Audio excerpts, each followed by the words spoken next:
Hi guys, I'm Jay, as you know, and this is my story. Started out pretty religious family, extended family. Both my grandparents attended church regularly. My grandmother on my father's side was the church secretary for 31 years, and my grandfather drove the bus to pick up kids to come to Sunday school and this and that, and I'd always ride with him. So I spent a lot of time in a church, and somewhere around age 10, my best friend from across the street decided to be saved and be baptized and commit his life to Christ. And I thought I wanted to be baptized as well and wanted to commit my life to Christ. So I went home, talked to my mom about it, and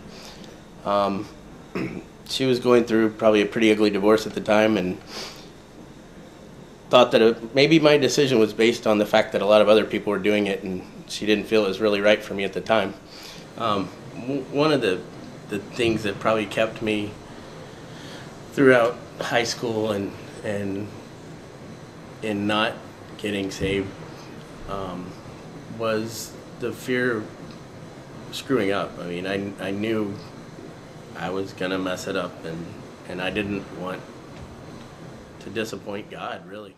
College was a time away from home, away from a lot of good influences, as most people know.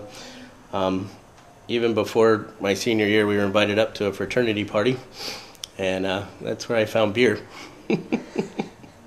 And through the partying and the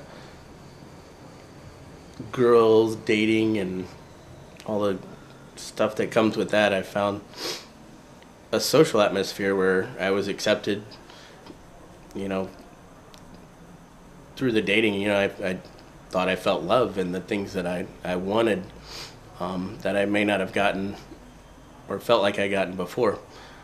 And I probably at the same time thought that I could keep my relationship with God over here and separate the two. Also, with the drinking and the sex, and came a lot of disappointment and not doing well in school after doing so well in high school was really disappointing. And a lot of things I really felt I was being punished by God for giving up those ideals and those things that I'd done all my life prior to that and throughout my childhood.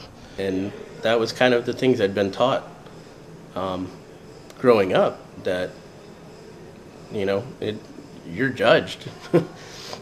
So in that, I never really looked to go back to church.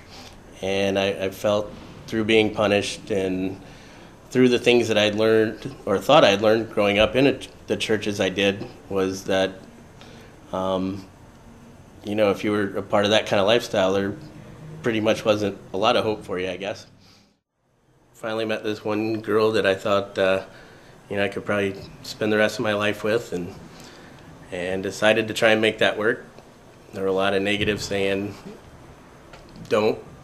And I decided I can do this on my own, and tried to do that. Moved her to Memphis with her family, and tried to buy a house and start a new portion of a job in a new role there. And I did none of those things very well at all.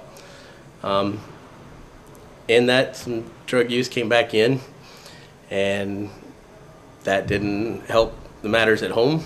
She ends up leaving, which sent me into a deeper spiral, if you will.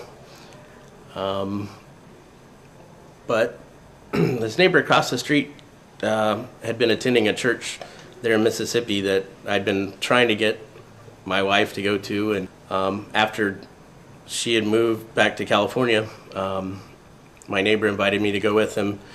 And as I went, I walked in, and something came over me, and I knew I was where I needed to be and where I wanted to be. So, you know, God had began speaking to me and letting me know that it was okay, that all the things that I had done He forgave, and He didn't care about what I had done. It's what I was going to do. And it was at that point I knew that I had to make changes, and I had to try and get a new start too. So I started praying again and really trying to remember those things I used to do when I was a kid, and started praying about new changes, and it wasn't a couple weeks later I got a call from Spirit Airlines here in Florida to come down and interview for a job.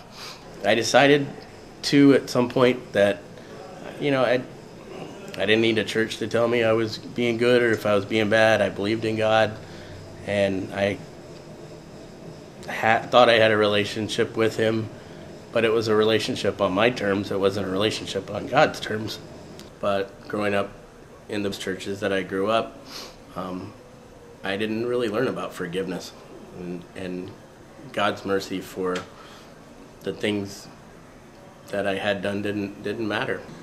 And through this past year and my growth in my relationship with God, I know that, yeah, I am going to disappoint Him, but is He going to be literally disappointed in me? No, He's going to show me the grace, tell me it's okay, help me to walk a better line, to live the way I should be, and continue to show me His light, and continue to show me the way to grow and not to make those mistakes again. Being able to share my story, it puts it out in the open, and I really hope that in somebody hearing this, they understand that it's not about the past. You're not,